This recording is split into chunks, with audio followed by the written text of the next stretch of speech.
The topic which I think many of us take for granted, but it's a very, very, very powerful tool that Allah subhanahu wa ta'ala has given us. In fact, it's a very powerful gift that Allah subhanahu wa ta'ala has given us, and that is the topic of dua. Why is dua so important that the Prophet sallallahu alaihi wasallam referred to it as ibadah itself? Al-dua huwa al-ibadah, ad-dua mukh al-ibadah. That dua is the mind or the head of worship, or in another hadith that dua itself is worship. That the Prophet ﷺ is equating dua and worship. Why is it so important that he's doing that? To start out with, let me ask you this question. Have you ever had a really, really close friend or someone that you really loved? Now, if you think about that person, whether it was your mother or your best friend or your sister or your brother or whoever it was, or your spouse. Now, my question to you is, that person, how often and how did you communicate with that person? If you told me that actually we never really communicated, then I would tell you that you're probably lying about the strength of your connection and the strength of your relationship and the strength of your bond. Because if you never communicate with someone, there's no way you're going to have a strong bond with that person, correct? But in fact, when you look at that person, whoever it is that you're closest to and that you feel, the strongest bond to, and you look at your type of communication, you find that it is of a certain nature. Number one is that it is consistent, right? You talk to that person consistently. You talk to that person often. And the second is that when you talk, there is some meaning to your language. You're not speaking a language you don't understand. For example, when you communicate with your friend, when you communicate with this person, your mother or your spouse or whoever it is, you don't communicate in Chinese, assuming you don't understand Chinese, or Italian or French, or some language that you don't understand.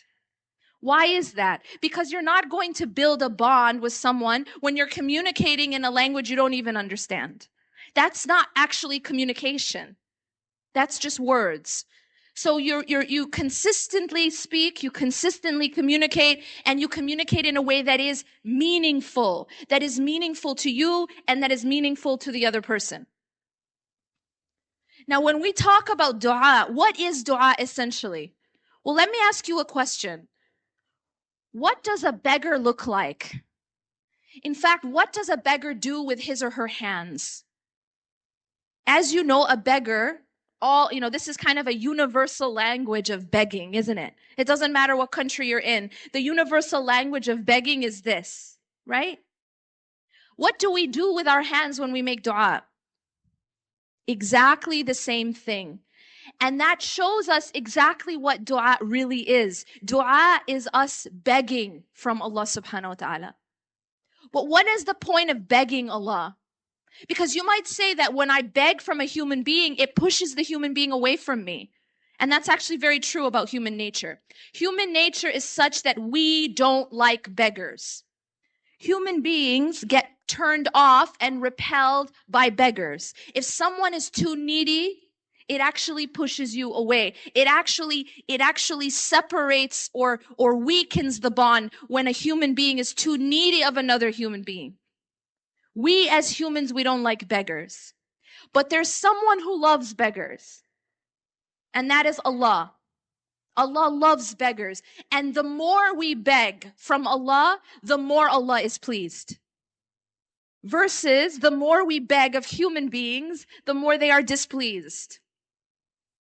This is the nature of Allah subhanahu wa ta'ala versus the creation. Is that Allah loves for us to beg. And something else that we learn is the more that we humble ourselves, the more we put ourselves down with Allah, the more He elevates us and raises us. Versus with the creation, it's the opposite.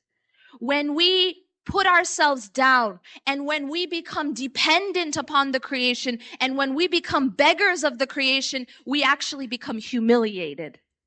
This is why, for example, we see ourselves as an ummah at large in a humiliated state, because we're like beggars of the rest of the world sometimes.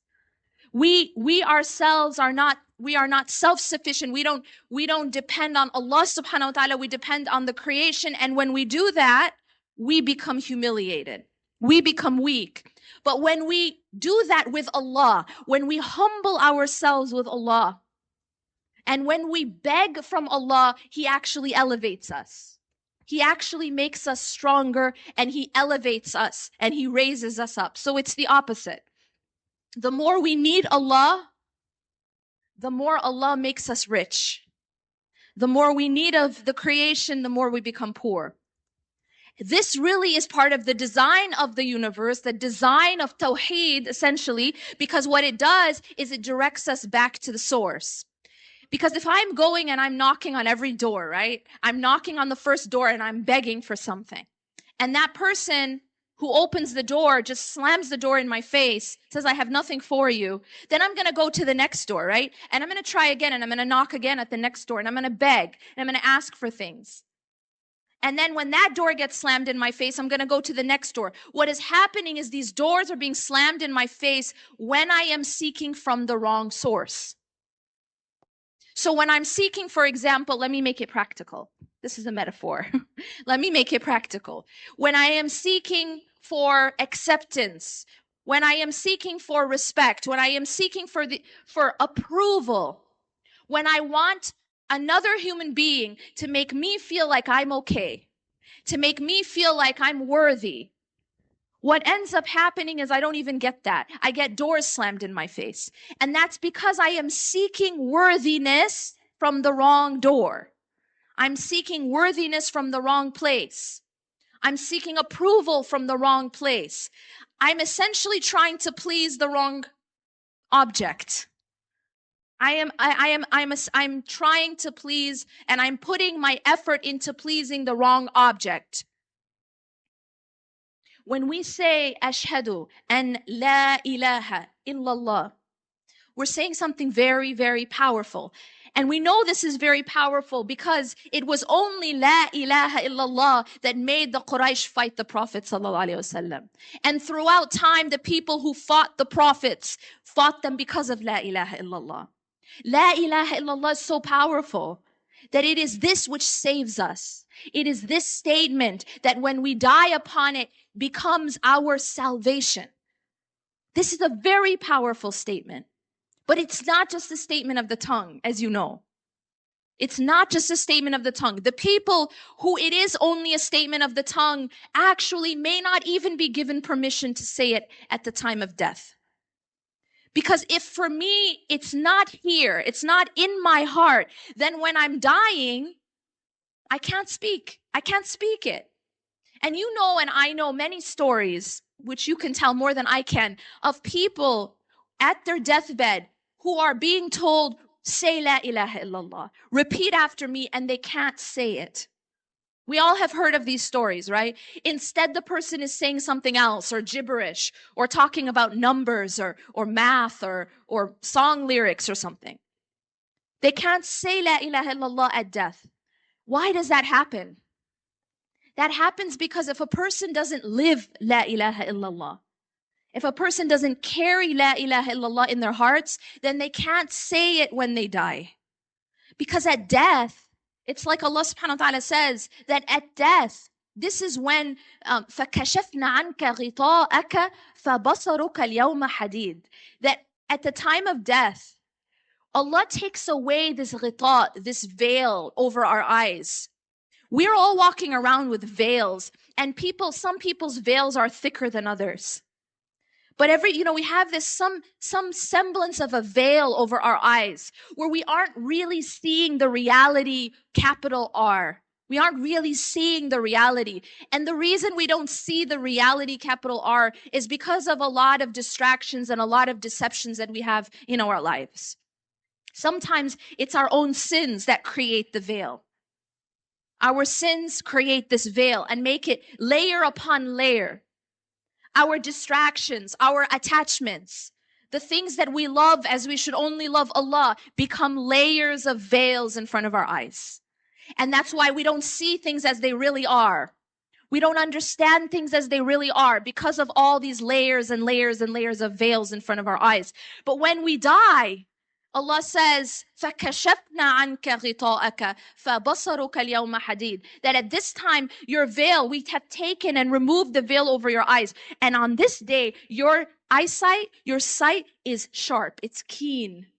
It's keen, and you are able to see all of a sudden the reality exactly as it is. That's why Fir'aun, even Pharaoh, even Fir'aun, when he's dying, he wants to believe now. He sees the reality at that point. فَكَشَفْنَا عَنْكَ غِطَاءَكَ. His veil was taken over his eyes. He's no longer saying, أَنَا رَبُّكُمُ الْأَعْلَى. He's not saying that anymore. He's not standing up and saying, I am your Lord Most High. He's realizing at that point the reality. But at that point, Allah says, and now it's too late at that point. Once that point comes where it has already reached us, it's too late. And those people who lived La ilaha illallah in their lives are given the privilege of saying La ilaha illallah at their deathbed. This is something that every single one of us should pray for and make dua for every single salah. Asking Allah, begging Allah for a good ending. Begging Allah to die on La ilaha illallah. That's all that matters. That's all that's going to matter. It isn't going to matter what you did on XYZ day, what you wore, how much money you made, how many likes you got on a status. All that stuff's not going to matter. What's going to matter is in what state you died. In what state your heart was in when you died. إِلَّا مَنْ أَتَى اللَّهَ بِقَلْبٍ سَلِيمٍ. Allah said on the tongue of Ibrahim alayhi salam. Ibrahim alayhi salam tells us this reality in his dua, وَلَا تُخْزِنِي يَوْمَ يُبْعَثُونَ. And do not disgrace me on the day when all of them are brought back. يَوْمَ لَا يَنْفَعُ مَالٌ وَلَا بَنُونَ. The day when no wealth and no children will benefit anyone. إِلَّا مَنْ أَتَى اللَّهَ بِقَلْبٍ سَلِيمٍ. Except for the one who returns to Allah, who comes back to Allah with a heart that is salim. With a heart that is salim. What is a heart that is salim? One of the best definitions I can tell you of a heart that is salim is a heart that has no competitor with Allah inside of it. This doesn't mean a person who doesn't love their family, doesn't love their job, doesn't love their fancy car. Fine, love those things. But those things should never compete with your love for Allah. And qalbun salim is a heart that doesn't have those competitors in love and doesn't have those competitors in hope and in fear and in dependency and in trust, in tawakkul. Because that heart is a heart of tawheed. La ilaha illallah is a very powerful statement. And what that statement is saying is that there is nothing worthy of being an ilah except Allah. In other words, there is nothing worthy of being an ilah except for God. When you spend your time begging from Allah, you become rich, right?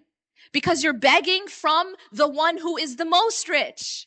Al-Ghani. He's self-sufficient. He doesn't need anyone. His kingdom doesn't diminish no matter how much he gives. As the hadith tells us, if every single individual were to come together, every human being from the beginning of time until the end of time were to come together and then ask Allah for something, and if Allah were to give every single one of them what they asked for, it would not diminish his kingdom any more than if you take a needle and put it in the ocean or in the sea, it diminishes the ocean. Allah is the most rich. So if you are a person who spends your nights and your days begging from the most rich, what does that make you? Makes you rich. And when a person is rich, are they generous or are they stingy? Are they kind or are they harsh? When a person is rich, then they can be generous. And that's how you become compassionate towards the creation. That's how you become merciful towards the creation. That's how you become generous towards the creation. That's how the Prophet ﷺ was what he was. He was mercy. He was the epitome of human mercy. He was the epitome of human compassion. Why? Because he was rich. He didn't beg from the creation. He begged from the king. And that's how he became rich inside. And that's how he became loving and compassionate and merciful. So don't let anyone tell you that talking about don't have attachments means that you're going to be cold-hearted. It doesn't mean that you're cold-hearted. It means the opposite. It means that you are generous. It means that because you're seeking from the right source, then you are already rich and you have so much to give. When you give from a place of richness, you don't need to be selfish. You don't need to demand. It's like, October 3rd, 2001, I did such and such for you. When are you going to pay me back for it? Keeping track of everything that you've done for people and waiting for them to pay you back, waiting for them to do something in return. You don't need to be like that because you're being filled by Allah. You're already rich and your source doesn't diminish. So you don't need to go to the beggar and beg. You give, and you don't need to be demanding, and you don't need to be weak, and you don't need to be in need of others who are also in need. You see, when you go to a poor part of town, you never see a beggar begging from another beggar. Do you? Does that happen? It's ridiculous, right? Beggars don't beg from other beggars. Why? Because a beggar knows that the beggar is just as in need as the other beggar. He's just as poor. Why would I beg from another beggar? I need to go to the one who's rich. You see my point? So whatever it is that we need, essentially we should ask Allah subhanahu wa ta'ala for it because Allah is the source. Now, does that mean I can't go to people for help? Does that mean that because I am asking Allah and I make my dua and I beg from the source that I can't go to people for help, for example, to, a therapist, a counselor, a doctor? And the answer, of course, is I can. These are something that Allah has created called asbab. Asbab meaning the means. These are means. Just like I take medicine when I'm sick, that's a means, and that's part of our deen to use the means. It's part of our deen to go and seek help when I need help. That's okay. What is the problem then? The problem is when I depend on the means instead of just using it. It's when I'm depending on the medicine instead of on Allah. It's when I'm depending on the doctor instead of ash-shafi, the one who actually cures. It's when I'm depending on this person who's giving me advice or this person who's giving me counsel instead of on Allah. I just need to realize that Allah is the source and Allah is in control and everything else is in His hands and they are means, asbab. That doesn't mean I can't use and involve myself in the asbab, but my dependence should be on Allah.